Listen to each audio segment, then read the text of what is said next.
hoje nós temos aqui conosco um homem de Deus, um profeta para as nações, um homem que saiu do continente africano e hoje prega nas nações. Reside hoje na França e é brasileiro também e é do Ministério da Fé. Queria que você recebesse Jancon Detemene, profeta, pastor, amigo, irmão, com uma salva de palmas bem forte. Há uma palavra de Deus. Welcome.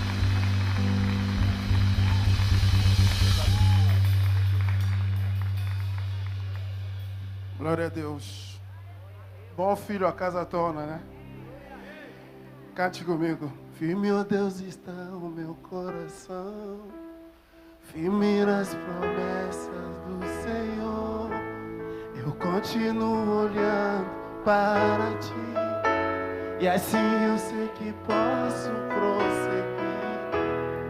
E mesmo quando eu chorar, as minhas lágrimas serão para regar a minha fé e consolar meu coração.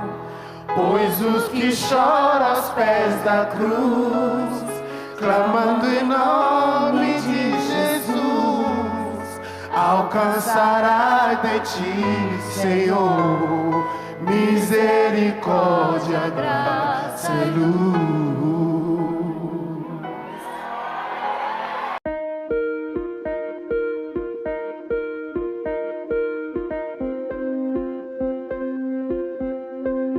Aujourd'hui, son fils est pasteur. Alors, je voulais vous amener ce témoignage vivant et vous le présenter. Pour vous dire que quand nous témoignons ici, ce ne sont pas des faussetés. C'est la vérité. Je crois qu'aujourd'hui, nous avons un sujet d'adoration. Parce que si cette maman ne nous avait pas amené à Jésus, on serait déjà mort. Et vous n'alliez pas être sauvés. Je vais appeler le révérend pasteur Zancon. Révérend pasteur Zancon.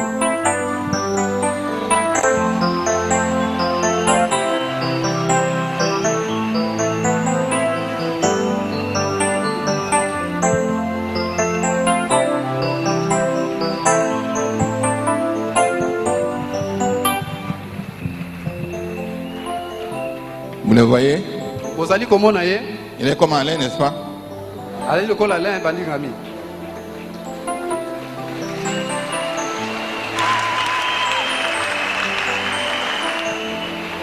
Alain, viens. Alain Yaka.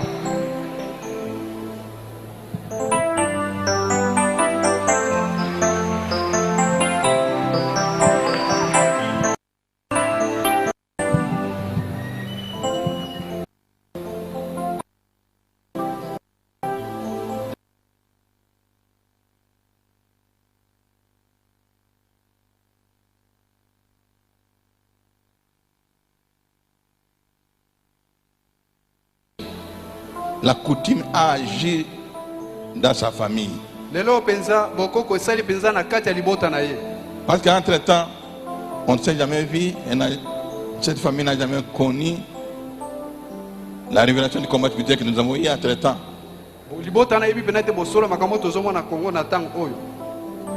Son papa est mort, sa maman est morte. La famille a tout pris.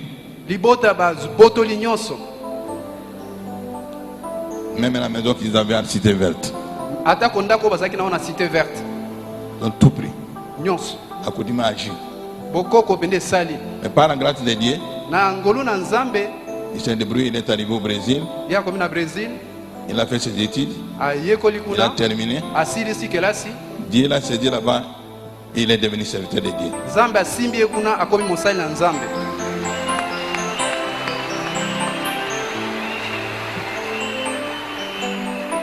Et les messages, ce qui m'a encore plus touché, c'est que les messages qui prêchent là-bas, c'est le message du combat spirituel.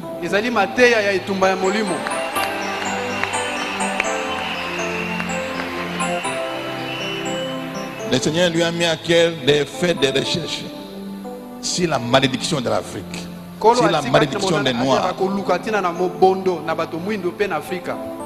Et à cause de ce message, là-bas au Brésil, il a été reçu par le gouvernement, il a été reçu au Parlement pour qu'il puisse parler de la malédiction des Noirs.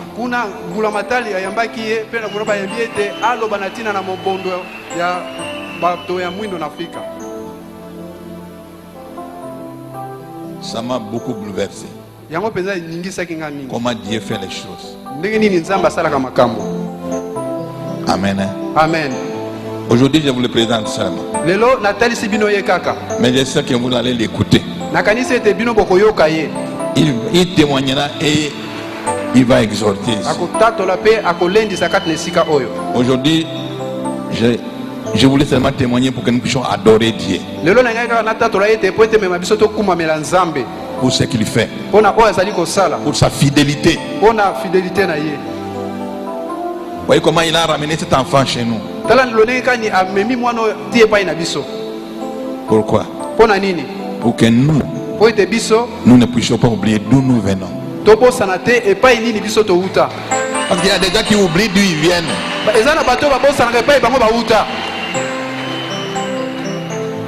Amen. Hein? Amen. Tu peux saluer? Glória a Deus, vamos aplaudir o nome do nosso Senhor. Alléluia, Aleluia, aleluia, aleluia, aleluia, aleluia, aleluia. Glória a Deus, aleluia. É para nós prazer estar aqui nesta tarde. Porque nosso Deus vive. Porque Ele vive. Porque Ele é bom e sua misericórdia dura para sempre.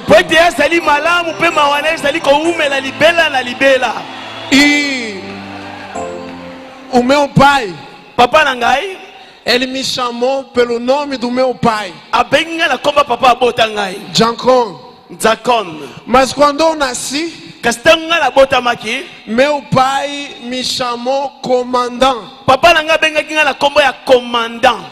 Então meu nome é comandante Jancon.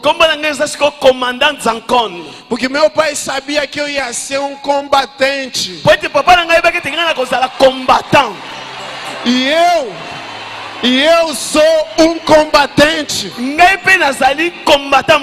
E viemos aqui no Congo. Há 2 meses atrás, eu fui recebido no parlamento do Congo pelo presidente do parlamento. Eu trouxe uma mensagem, um recado. Porque agora nós vamos abrir o céu desse país. Nós vamos abrir o céu desse país. Vamos derrubar os gigantes da pobreza. Vamos derrubar os gigantes das maldições. Em nome de Jesus. Em nome de Jesus. Em nome de Jesus. Em nome de Jesus. Deus abençoe em nome de Jesus.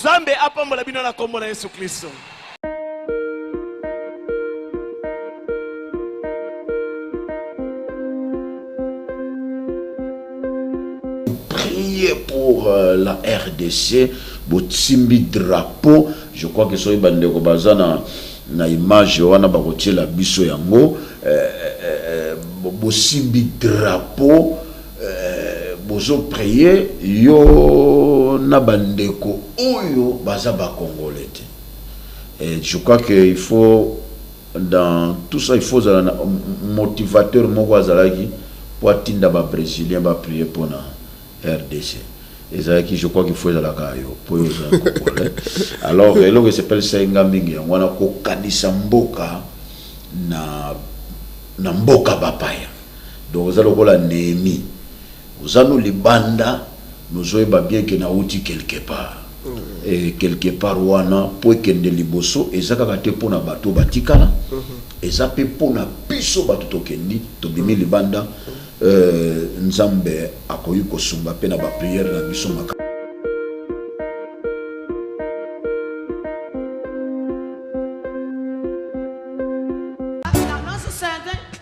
Fiquem de pé. Agora eu vou chamar um servo de Deus que está aqui em Luanda.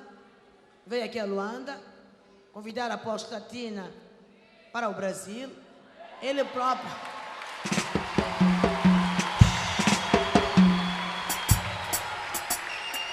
Aleluia. Ele próprio se vai auto-apresentar. Amém? Vai dizer quem é e por que que veio e por que que Deus tocou que seja apóstola Tina. É o pastor Azencor. Por favor.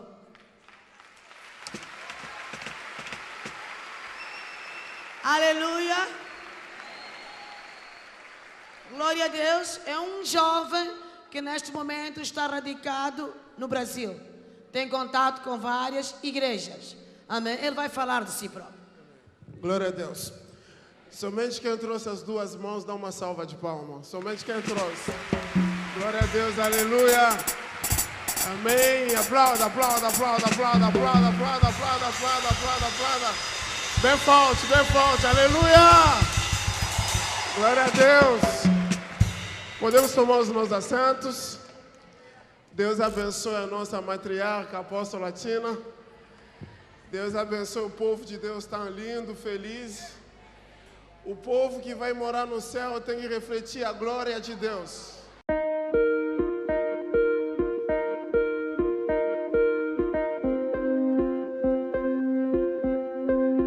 Casa e hoje está na África, está em Angola, está no Congo, está em Paris. Um homem que Deus levantou com uma visão. Eu gostaria que vocês recebessem hoje Zancon Detemi. Pode ser melhor. Pode ser melhor. Pode ser melhor. E eu quero liberar uma palavra para o povo do Congo. Je voudrais annoncer une parole pour les Congolais. Eu quero declarar que um novo tempo está chegando sobre o Congo. Je déclare qu'un nouveau temps arrive au Congo. Há um projeto de Deus sobre essa nação. Il y a un grand projet de Dieu pour cette nation. Há um projeto de Deus sobre esse povo da África. Il y a un projet de Dieu pour ce peuple d'Afrique. Deus vai unir novamente esse povo. Le Seigneur va unir le peuple. Vai haver reconciliação na República do Congo. Il y aura la réconciliation dans la République démocratique du Congo. Nós estamos declarando desde o Brasil. Nous déclarons à partir du Brésil. Reconciliação. La réconciliation. Uma revolução. La révolution. De amizades. De l'amitié. Deus vai derramar o Espírito dele. Le Seigneur va envoyer son esprit. E o coração dos pais será reconciliado com os filhos. Et le cœur de père se réconciliera avec le cœur de ses enfants. E dos filhos aos pais. Et les enfants vont se réconcilier avec les pères. E o sangue que foi derramado. Et le sang qui était versé. Será coberto com o sangue de Jesus. Et le sang du Christ va couvrir toute la nation. E a riqueza que está embaixo dessa terra. Et toute la richesse qui est en dessous de la terre du Congo. Virá para as mãos do povo do Congo. Le peuple en profitera. Nós abençoamos vocês. Nous bénissons le Congo. Desde o Brasil. À partir du Brésil. Declaramos. Nous déclarons. Congo. Congo. Você pertence. Tu appartiens ao Senhor Jesus. Au Seigneur Jésus. E o povo de Deus aqui em Brasília. Et le peuple de Dieu ici à Brasilia s'exprime au nom de Jésus-Christ. Alléluia. Thank you. God bless. Glória a Deus.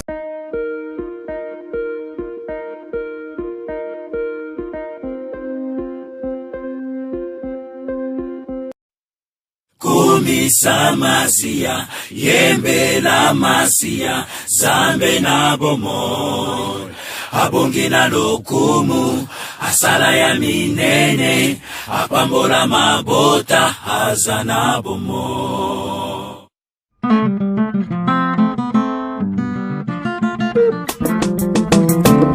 Tokitaki deuxième montée, mais Tomataki troisième ciel, car Jésus-Christ est le maître de leur maître.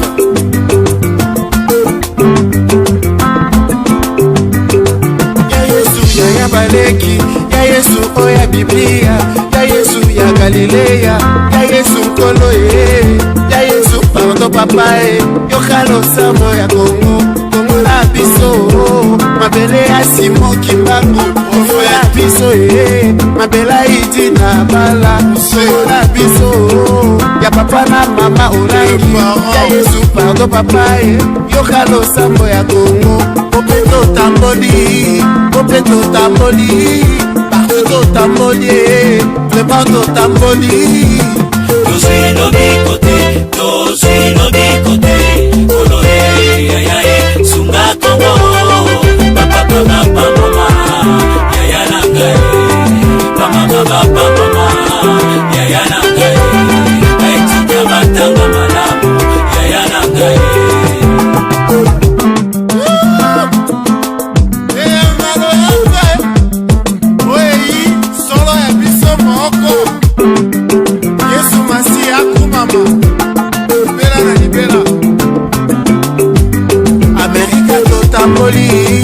Europa totamboli, Asia totamboli, Océanie totamboli.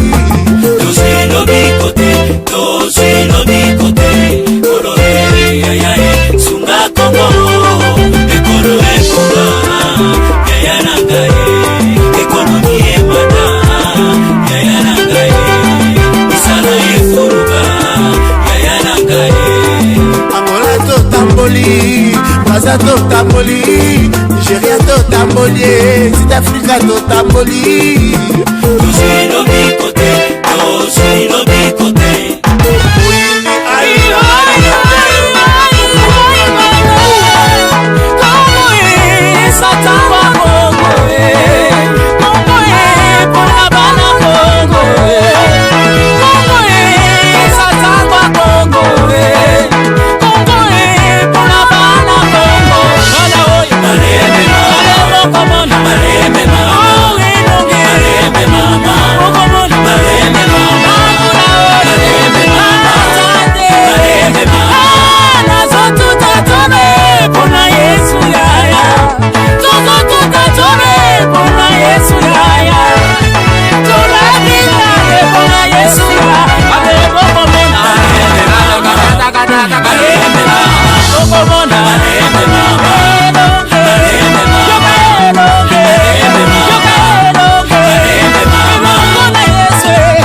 ngambo mosusu po ete longa na biso esi ebelemi